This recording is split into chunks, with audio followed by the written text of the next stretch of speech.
Gracious and loving God, we just give you so much thanks for this day, and I thank you for these people who are here, these people watching online, and all those that have gathered to worship you today. And so, Lord, as we walk through these valleys together, as we discuss these topics, and we discuss this topic today of spiritual silence, I just pray that you work through me in the preparation of this message, that you speak through me, and that you just give us all ears and hearts to listen, so we can be transformed to be more like your Son, Jesus Christ. In his name we pray. Amen. All right, so as Gordon said a little bit ago, we are starting a new sermon series today called Valleys. And so I'm really excited about this. And so if you know anything about me yet, you also know that I get excited over things that most people wouldn't get excited about. And so such as the book of Job and Ecclesiastes. And so, but this is not quite on that level, but it's still a series I think we'll all benefit from. We were discussing this. We wanted to approach some honest topics that we all deal with. If we're not dealing with them now, I'd say most, if not all of us, have dealt with these things at some point in our spiritual journey. And today we're discussing spiritual silence. And so, I can't tell you how many times I've had very honest conversations with people, and they say, well, I just don't hear from God, or I don't feel close to God. And I think that's just an honest thing that we need to be able to say to one another, and to even be able to say to God, like, I don't hear from you right now. And so I just pray that so we kind of walk through this today, that we'll learn a little bit something and realize how we can use that silence for good and for it to transform us. And so let's go back and we'll start at the this passage that was read today with Psalm 22 as we walk through this. And so it begins, this psalm is literally one psalm ahead of the famous Psalm 23 that we're familiar with, that we often read at funerals. And so here we are, one psalm ahead, and David is being very honest with us. He's saying that he's basically experiencing spiritual silence right now. So let's read that. It says, my God, why have you forsaken me? This line is famous words that Jesus himself said on the cross. Why are you so far from saving me, so far from my cries of anguish? My God, I cry out by day, but you do not answer, by night, but I find no rest. So the first thing I think we need to realize is that these words are being said by David, our great David, the David that we sang about, the David that slayed Goliath, the David that gave us all of these psalms, these honest psalms, and yet he is still being honest and struggling with spiritual silence. These words were also later, as I said by Jesus, and you may have said them yourself. You may have cried out these things yourself. If I'm honest with you all, I have also experienced this type of spiritual silence. Years ago, before I became a pastor, actually through most of my 20s, I lived in this valley of spiritual silence, in which I did not hear from God. I felt that I was so far from God, that I was shut out of the door, that the doors had closed on me from knowing who God was. And so this is a place that many of us have lived or are currently living. So you are not alone. You are not alone. If you're even asking this question right now, you are not alone. The thing is, we often view silence as a bad thing. It's certainly not a place that we want to be. It's certainly not a place that is comfortable. But it can become something good. Because in that silence can be used to transform us. That silence is needed to transform us, to become different people, to become more of what we were without God and live into what we should be with God. So in fact, this silence, in fact, is a very biblical thing. There was even a period of time, 400 years, in fact, that God's people did not hear from God. This is known as the intertestamental period.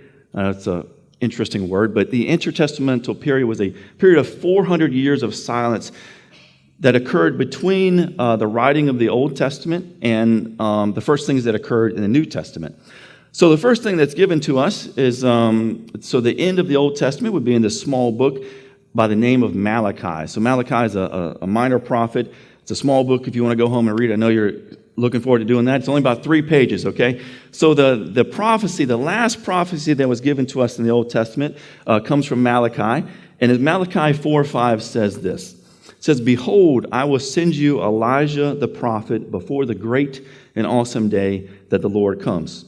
So that is the last prophecy that we are given, that the people in the day were given in the Old Testament. And then silence. 400 years of it, in fact. Now, if we received a prophecy today or a word from God, could you imagine how we would respond if then there were 400 years of silence? In today's age, we have grown very uncomfortable with silence, and we're also very impatient people, right? We like our dopamine hits every day, and we like to stay entertained, and we want these things to happen now. So I imagine the struggle that these people went through living in these 400 years of silence. Now, of course, we know that much was happening then. Much of what happened during the 400 years of silence was predicted in the book of Daniel, so there were still things happening. And in fact, this silence that God gives us follows a pattern. This is not a new thing for God to do. It follows a pattern that occurs throughout much of the Old Testament. In fact, when God places a period of silence on our lives, it gives us time to respond to God. Silence can give us a time to respond to God. God's silence allows us time to transform. So the silence of God gave rise to many theories about God's nature. Who is God? Who could God be if God is just silent? Some might have argued that God was acting as God always acts. Some might have argued that, said that humankind was too sinful to hear God, which is not true. Others would have suggested that man's lack of faith was the cause of silence, also not true.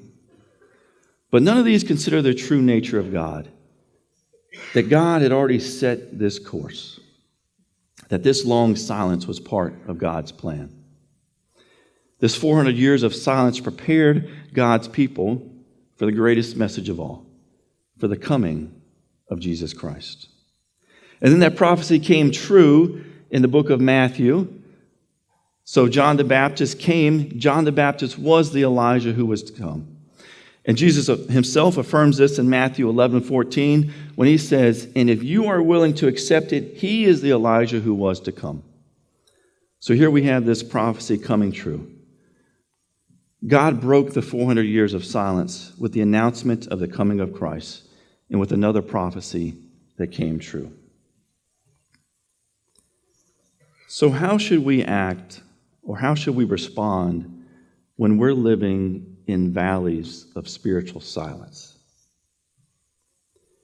If we look back at the Psalm 22, and David said this, after he had cried out, "Why have you forsaken me? Why am I not hearing from you?" He said these words, "In you our ancestors put their trust. They trusted and you delivered them. To you they cried out and were saved. In you they trusted and were not put to shame." David looked back at the things that had happened before him. He looked back at his ancestors who might have felt the exact same way. Experienced spiritual silence, experiencing not feeling close to God, not hearing from God, and said, "You know what, but they still trusted and you got them through it." Just as David looked back at history, we too can look back at these 400 years of silence as an example of what we can learn from silence.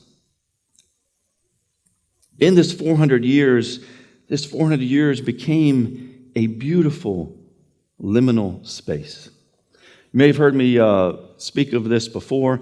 Liminal space is one of my favorite things to talk about, okay? So liminal space, first we'll give you the definition. Liminal space comes from the Latin word limen, L-I-M-E-N, and it means threshold. Okay, so imagine, so lots of doorways, right? Have have the little threshold there at the bottom of the door. Then it separates one room from another, or a strip that separates the carpet, right, or connects the carpet. That's the threshold. So imagine that you are stepping out of the room that you were once in, and you have your foot over going into the next room. You're stepping over that threshold. In that moment, in that step forward, you are in that liminal space. You're not once in the place you were, but you're not yet where you're going to be. You're leaving the familiar and entering the unknown. Lots of our lives are spent in this liminal space. Just last week, we had my fiance up here, and I welcomed her into this community. And afterwards, we went home. She said, "Does this mean that I am now a part of the church?" I said, "Yes, for better or for worse, right? You're now a part of Woodlake." So being engaged is a place of liminal space. So I'm not single, but I'm not yet married. I am in this place. I'm leaving what was familiar to me, being single, and entering into a place of the unknown, being married. Or moving. Moving is a place of liminal space. Maybe you're getting ready to move houses, or you've moved locations, you've packed up the U-Haul, and you're driving to your new place. You're leaving what was familiar, you're going to the unknown. All this angst. Maybe you're unemployed.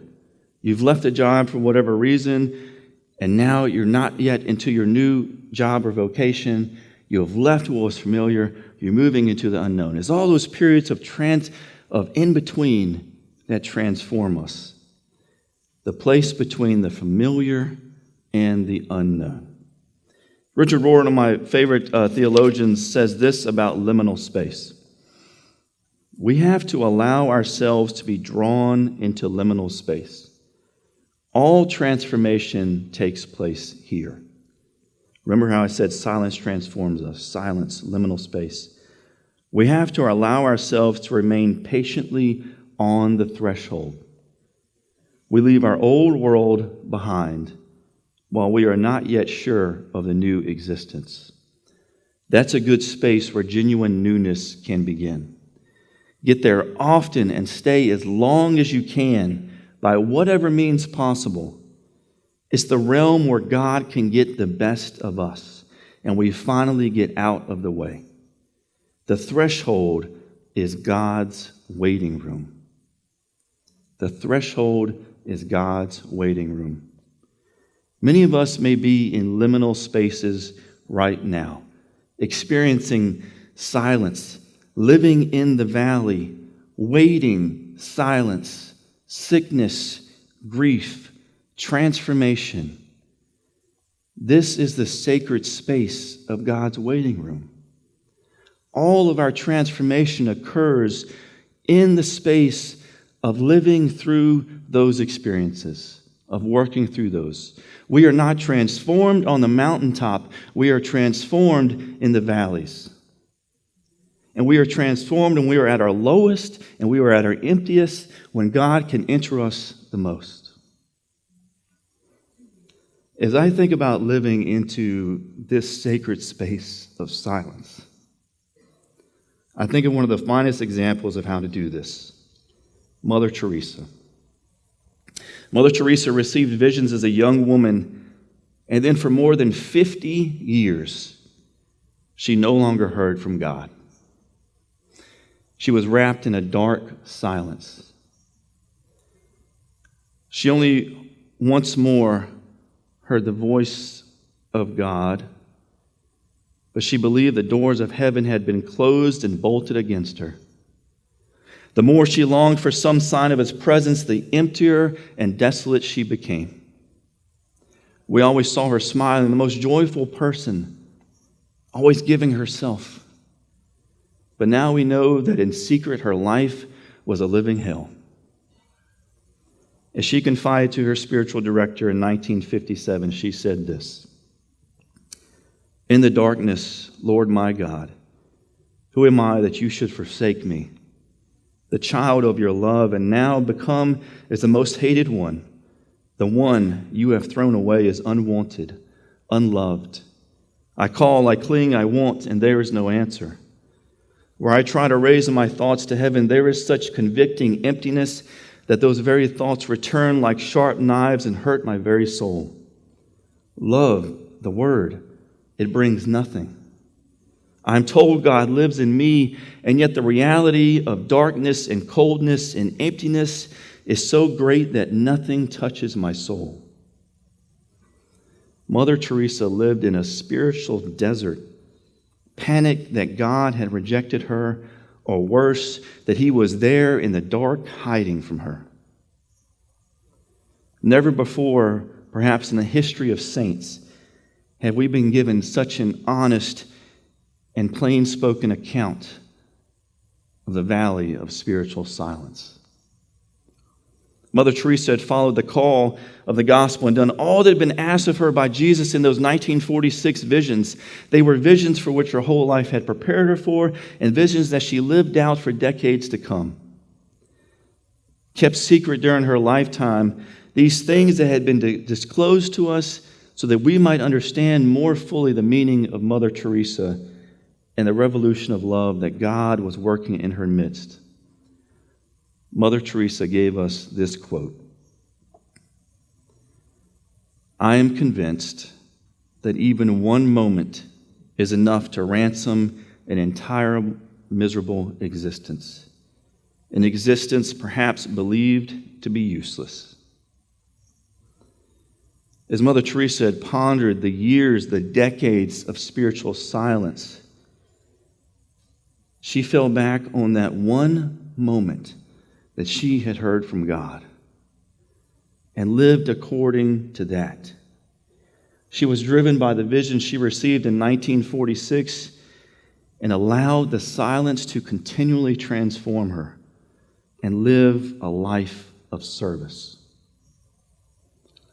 When we think about living in the valley of spiritual silence, we are often misguided in thinking that God should continually talk to us, that we are always constantly going to hear God's voice. But I ask you this: has God truly been silent? Or did you perhaps ignore God the first time God called?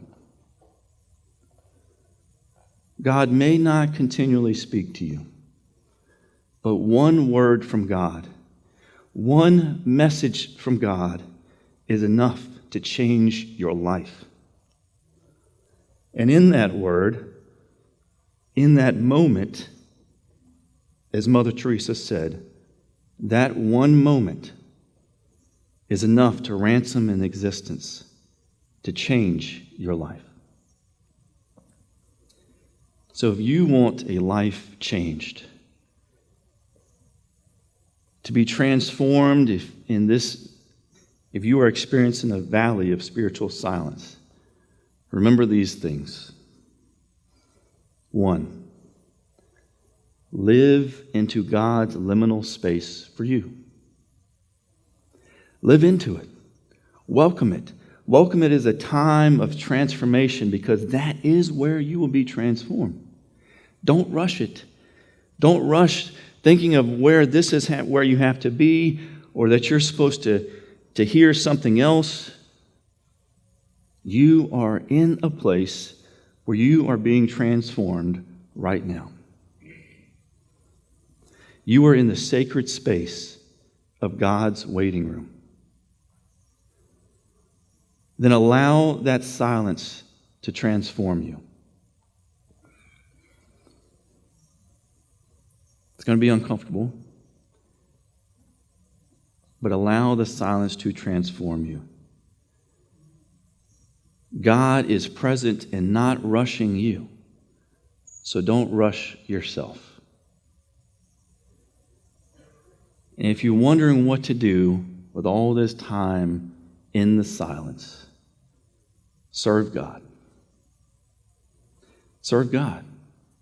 As Mother Teresa spent decades in that valley, not knowing when or if she would ever hear from God again, she gave her life in service for God's people.